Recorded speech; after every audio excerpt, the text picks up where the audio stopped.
ఆ ఫ్రెండ్స్ ఇప్పుడు చూసాము, అది ఒక బండి వెళ్తుంది.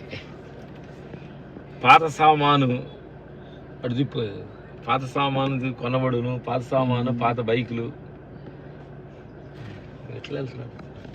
పాత సామాను కొనబడును, పాత సామాను, పాత బట్టలు అని చెప్పి ఒక బండి తిరుగుతుంది.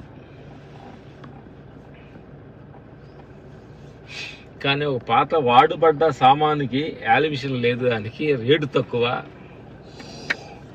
కానీ ఇదే దేహం పాతబడింది, మరి దీనికి రేటు తక్కువ, వాల్యుయేషన్ తక్కువే కదా దీనికి. కానీ వాల్యుయేషన్ తక్కువే, కానీ వయసు అయిపోయిన తర్వాత అన్నీ కావాలనుకుంటున్నాడు మనిషి. వాల్యుయేషన్ లేదు అప్పుడన్నమాట. పాతబడింది కాబట్టి దీనికి వాల్యుయేషన్ లేదు. సత్యాన్ని మనం గుర్తించుకొని కానీ ఉంటే ఎవరి మీద రాష్ట్రపాము, ఎవరి మీద మనం బాధపడాలని అవసరం లేదు నా మిత్రులారా. అందుకని ఏంటంటే ఈ దేహం అనేది పాత వస్తువు లాంటిది. ఇది పాత వస్తువులు కన్నా ఏదైనా వాల్యుయేషన్ ఉండయి, కానీ ఈ వస్తువుకి వాల్యుయేషన్ లేదు అసలు. దానికంటే కూడా ఇంకా తక్కువైన వాల్యుయేషన్ ఇది. దానికని నా మిత్రులారా చాలా జాగ్రత్తగా ఉండప్పుడే, అన్నీ ఉండప్పుడే ఇది ఈ వాల్యుయేషన్, ఈ వస్తువును వాడుకోండి. ఇది కానీ కొంచెం ముసలిది అయితే ఏమిటి పనికిరాదు.